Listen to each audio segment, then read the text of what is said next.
రాజు అయ్యిండు. మళ్ళీ తల్లిదండ్రులను అందరూ అక్కడ రప్పించుకోవడం ఆ దేశానికి. కరువులు అయితే అక్కడ పెంచుకోవడం, అక్కడ వాగ్దానం బాగా పనులు చేయించుకోవడం. ఇంకా చరిత్ర అంతా చాలా ఉంది.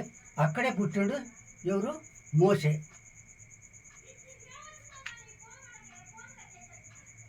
పుడితే తింటున్నారు, తినటం, పిల్లల్ని కంటం, పెళ్ళిళ్ళు చేయటం, మనవరాళ్ళు అయితే ఆ పట్టణంలో వాళ్ళు ఉండే జనం అంటే వీళ్ళు వచ్చిన జనమే ఎక్కువ అయ్యారు. అంత జనం పుట్టారు.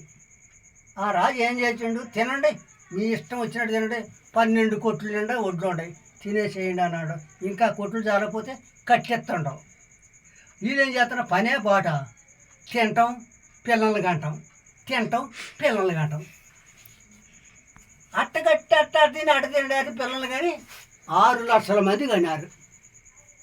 చూసారా? ఆ పట్టణంలో ఉండదాని జనానికంటే వీళ్ళు ఎక్కువ అయ్యారు. అసలు రాజు చచ్చిపోయాడు. మోసే వచ్చిన యోసేపు వచ్చిన రాజు చచ్చిపోయాడు. తన కొడుకు పెద్దోడు అయ్యిండు, అతను రాజుగా అయ్యిండు. తన తండ్రి తింటే తినమని అని చెప్పిండు. వీడేం చేయడు? స్వప్నాథుడు. తింటే వారం లేడు. అట్ట తింటుంటే అట్ట తింటే అట్ట కంటుంటే ఎన్ని కొట్లు అయితే ఆగుతాయి. ఈయన అది కాదు, ఈయన పని చూపించారా అని మట్టి దొక్కించి ఇటుకలు వేపించిండు. పగలు రాత్రులు కూడా నిద్ర రాక లేకుండా చచ్చిపోతున్నారు జనం, పనులు చేయలేక. ఇట్ట చేస్తున్నాను ఏం చేసిండు? పారా వాళ్ళని పెట్టిండు. ఎవడు అందరూ కడుపుతూ ఉంటున్నారు. కంటం పిల్లలు కంటం, తినటం, కంటం పెట్టడం. అది అక్కడ ఈయన చూసి వారం లేక ఏం చేశాడంటే పారా వాళ్ళు పెట్టారు అది మనుషుల్ని. ఎట్లా? మగ పిల్లోడిని అయితే తీసుకొచ్చి బయటకు వచ్చి ఇక్కడ నరికేసేయండి. ఎవరైనా ప్రశ్నిస్తే ఏడితే ఆ డోరాలోకి ఎవరు ఆపటానికి లేదు. లోనికి వెళ్ళి ఆ పుట్టిన పిల్లోడా చూడటం. పిల్లోడైతే బయటికి లాక్కు రావటమే. ఎవడు అంటాకి లేదు, వద్దంటాకి లేదు, చంపేయటమే. పిల్లలు మాత్రం ఉంచోడు. ఏది ఈ సంతానం ఎక్కుతుందని ఆ పని చేసిండు ఆ రాజు. అప్పుడు మోసే తల్లి కడుపుతో ఉంది. అమ్మో ఇంకేంటి, నెలలు వస్తున్నాయి. ఏడితే కీకు అంటే చాలు బేరాలోకి వచ్చి ఎవరిని ఆపటాకి లేదు. లోనికి వెళ్తే పిల్ల కూడా చూడటం, బయటికి తీసుకొచ్చి నరికేయటం అడ చేస్తున్నారు. తల్లికి భయం వేసింది. అమ్మో పిల్లడు నిష్కారంగా చంపేస్తారు, ఏం చేయాలని ఆశపడితే నిద్ర ఆగారాలు ఎక్కడ జారాలు చచ్చిపోతుంది. ఒకనాడు ప్రశ్నించింది. ఎవరికి తెలియదు, బయటికి రావట్లేదు కడుపుతో ఉండి. ఎప్పుడు ఎరుచుద్దో ఎప్పుడు కొంటాడో అని భయం వేసి అప్పుడు కన్నాగా పిల్లోడిని నోరు తెరవకుండా ఏడవకుండా పెంచింది. నోరు తెరిస్తే మాత్రం వచ్చి తీసుకెళ్ళి చంపోడే. పాలు పోసి ఏడవకుండా జాగ్రత్తగా పెంచేది. ఒక రేత్రి కాడ ఏం చేసిందంటే చెరువుకి వెళ్ళి జమ్మి ఒక గడ్డి తీసుకొచ్చి పెట్టెళ్ళింది. ఎవరికి తెలియదు, డేరాలు ఎవరికి వాళ్ళే ఉంటున్నారు కదా.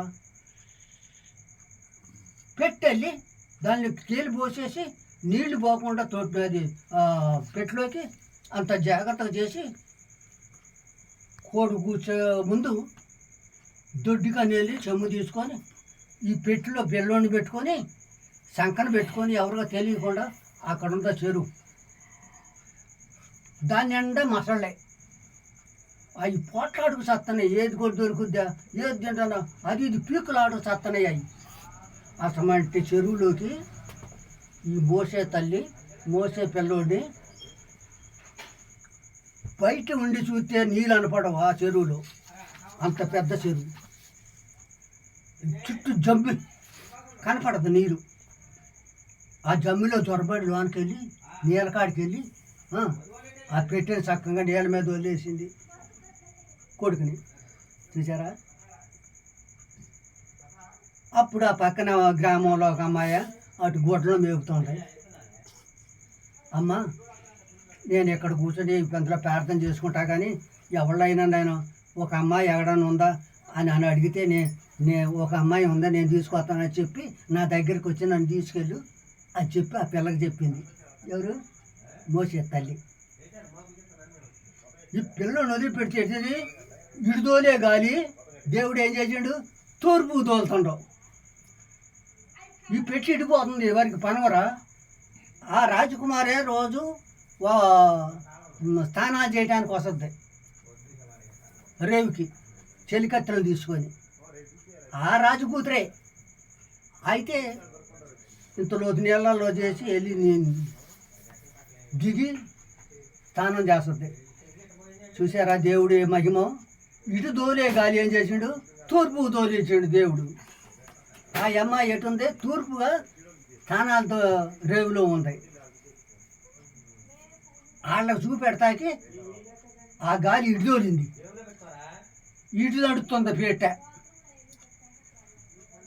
మచ్చళ్ళు దాని కింద ఉరుకులు పెడుతున్నాయి, దొరికితే పీక్కు తినేయి అన్నమాట. దేవుడి కాపుదల. దూరం నుండి చూసింది రాజు కూతురు.